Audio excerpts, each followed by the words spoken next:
To you. Today is Thursday, the 5th of March, 2026. My name is Francisco Gaffney, and this is my daily streaming all about governance, risk, compliance, and advisory boards. Right, this week we talk about the challenges that the boards have today. So, how they are squeezed in terms of the amount of information that they have to handle, the velocity of the things that are happening. And also, yesterday, particularly, we talked about AI and the cyber oversight, right? So, today, we are going to tackle the human version of the same risks, the capability lag.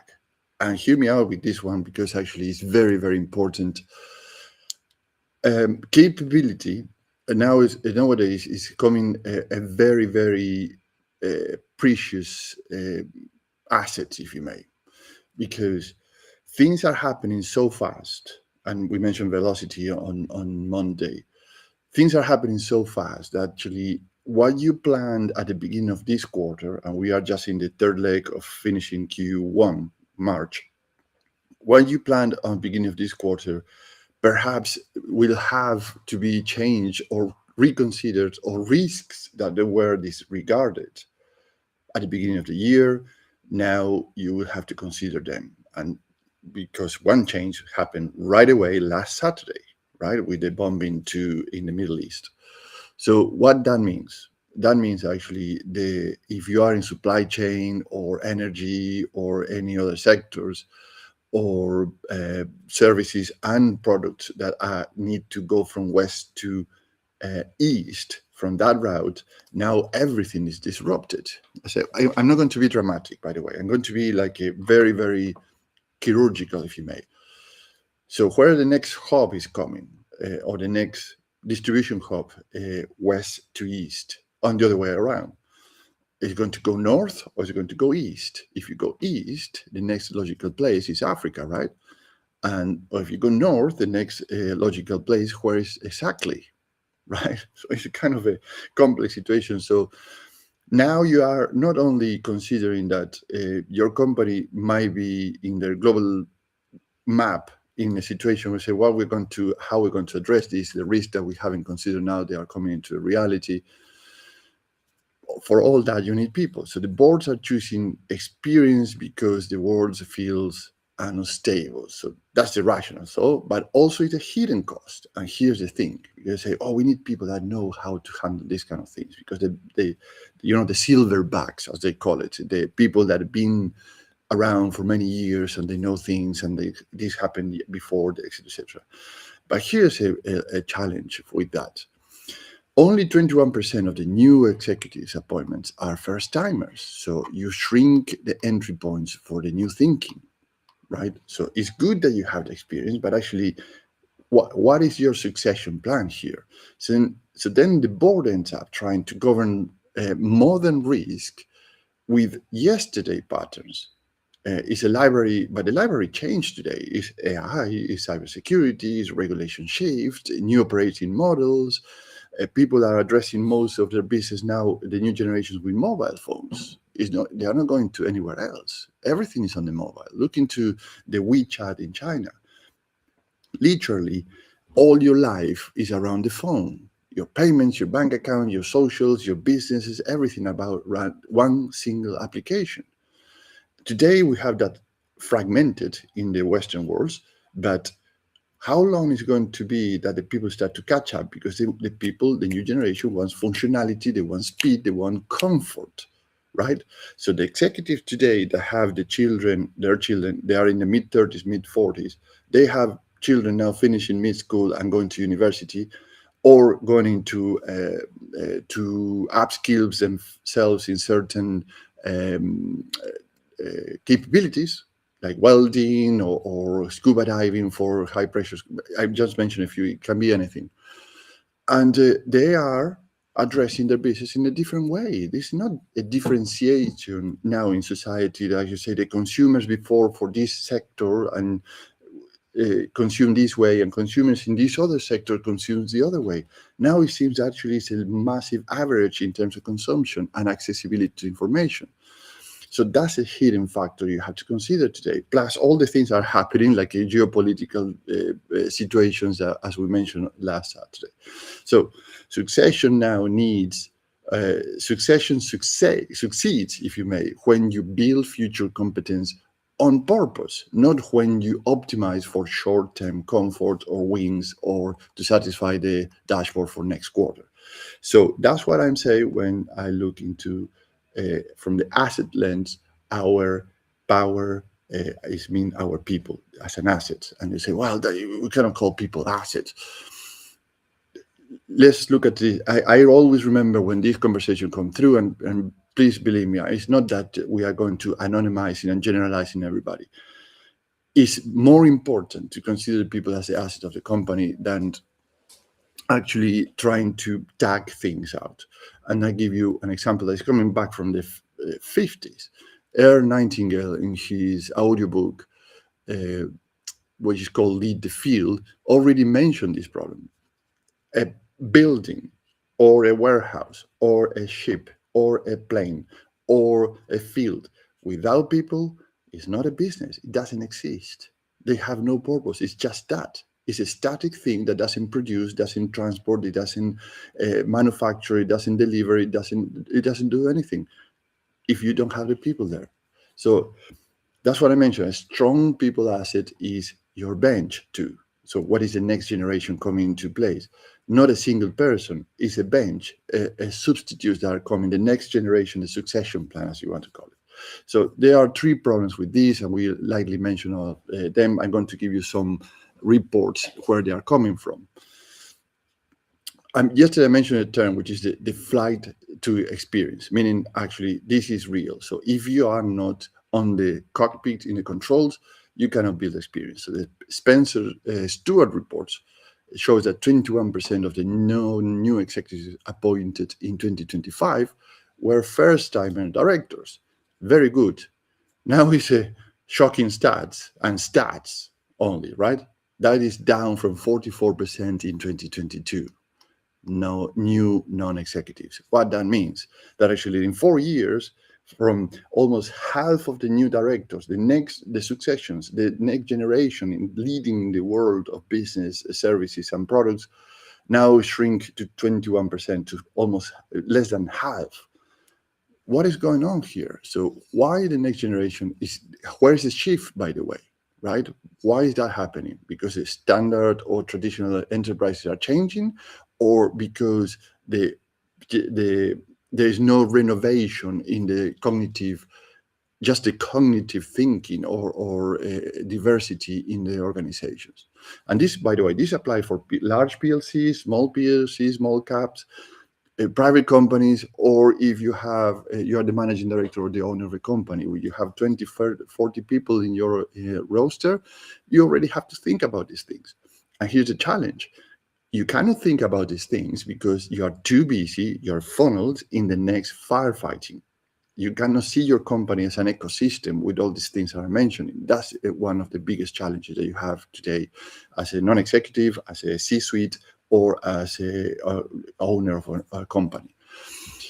Problem number two is that representation is improving faster than influence and pipeline. Right? What I mean, this is coming from the Financial Times Stock Exchange Women Leadership Review that sets targets and reports progress, yet executive programs progression into key roles remains the hard part, meaning that actually, yes, you have the program, you have the apprentice program, if you may, you put people in places, but progression is stagnated, it doesn't go anywhere, right?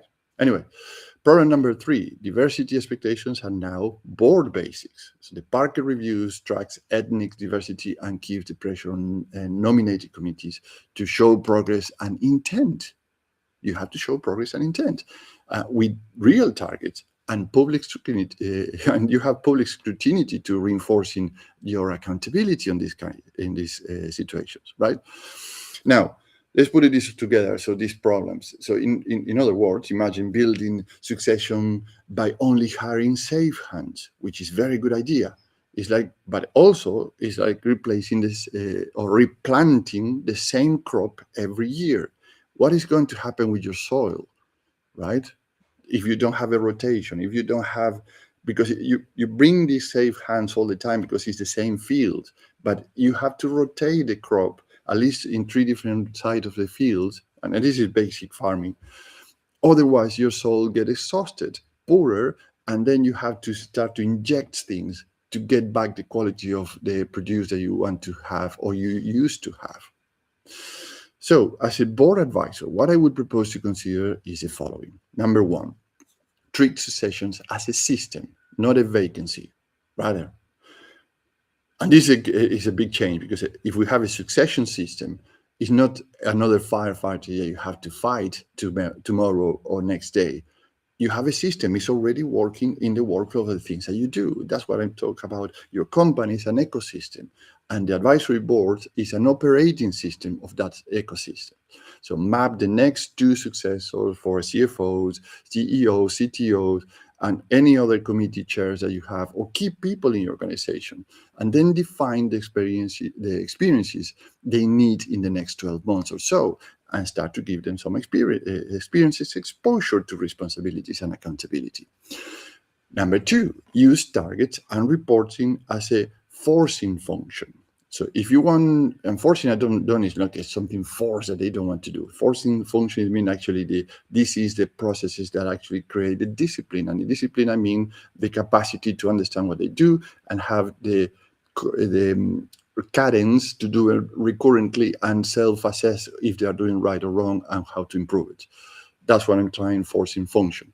If you want future CEOs or leaders in your organization, you need early exposure to the profit and loss and stretch in their roles, align with what Financial Times Stock Exchange women leaders and nomination committees are pushing for, right?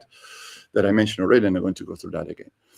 And suggestion number three, use an international advisory board. That's where I can help to multiply the bench, where you have your substitute, your succession plan, the people are coming next.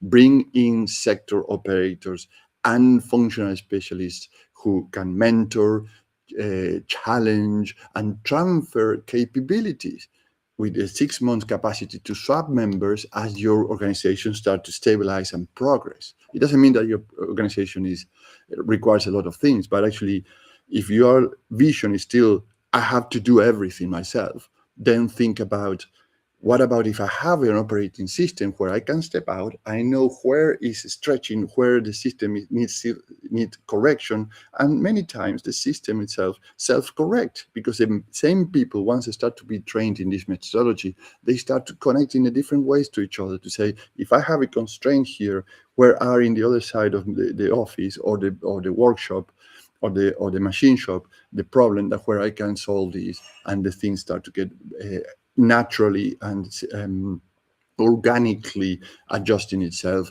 to continue the evolution and the plans that you have and the goals. So here is where it gets uncomfortable for nomination committees. If your succession plan is a list of names, it's not a plan really, it's a list of names, it's an HR function. You really need a system. A plan is a pathway, is the work you do to make those names real, right? And that works as we are mentioning all the things.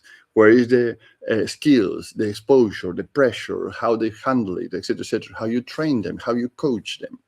So back to the Financial Times Stock Exchange Women Leaders Agenda, which is very clear. Targets for women on boards and in leadership, and a spotlight on key roles. So this is pretty much the blueprint, if you may. So you already have a blueprint. So it's publicly available in the net. So I bring it to you. So you don't need to go further than to start to put your head around these kind of things.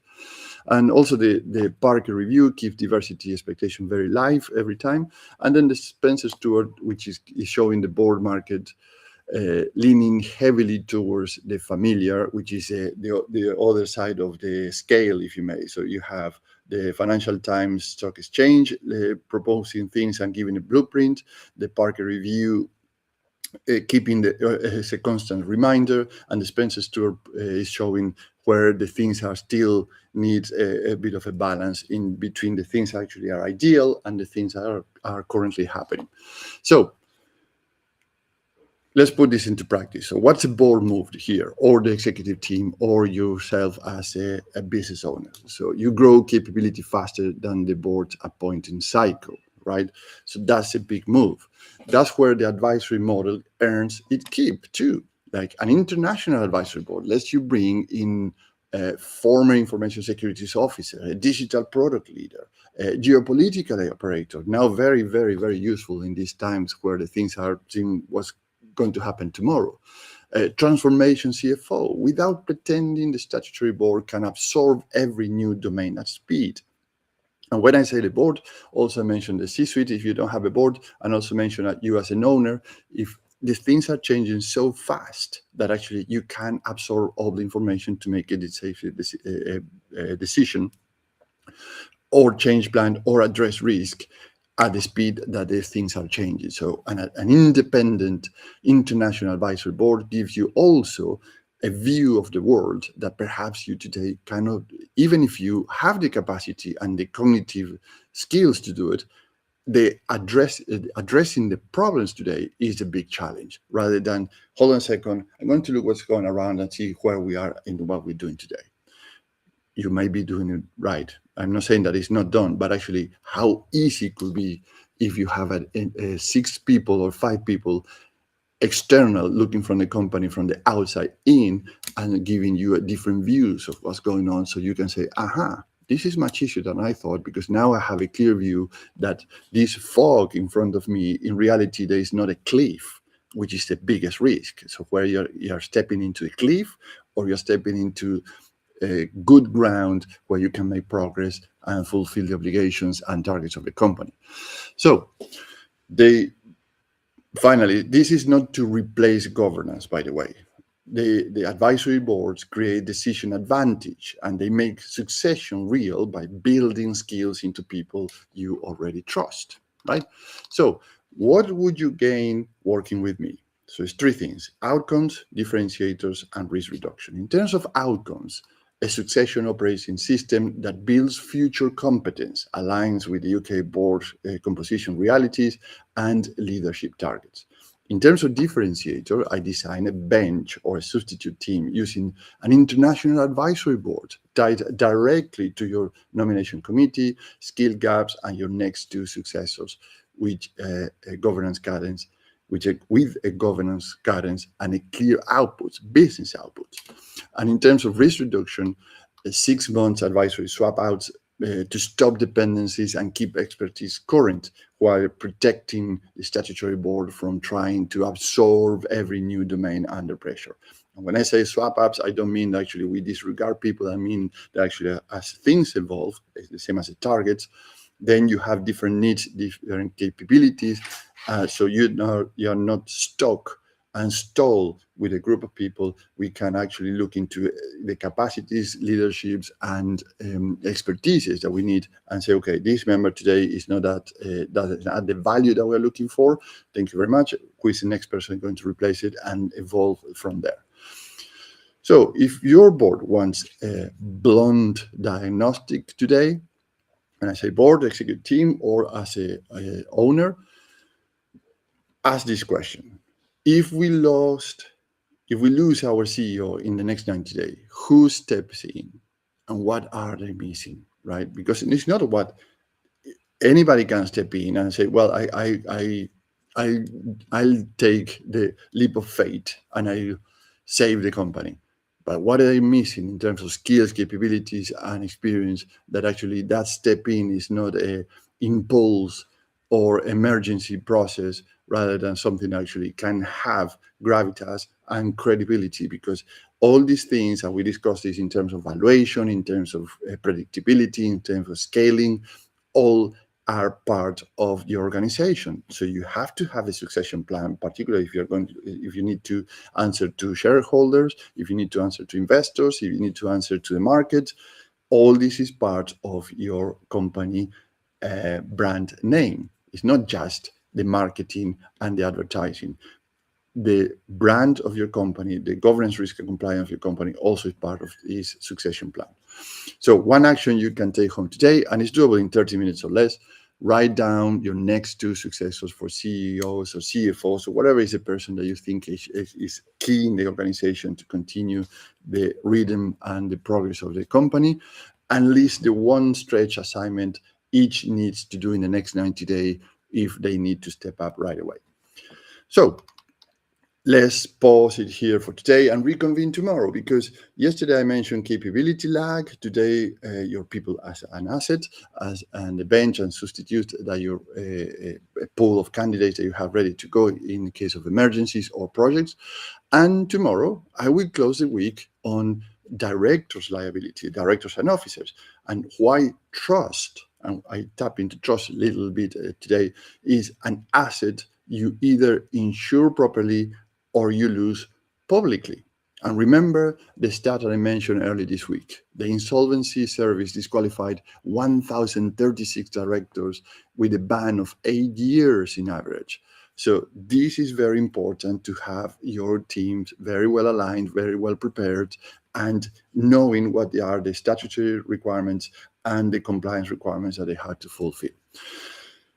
To wrap up, if you are a board member or a leader and you want a B team and advising on your people assets and your substitute bench or succession plan, set up a 30-minute call so I can understand your position and how an independent international advisory board looking from the outside in your organization can help you and your team with without stepping your toes, without the traditional consulting overhead, very fast and without a public theater. So have a great day, and I'll see you tomorrow. Thank you, and bye-bye.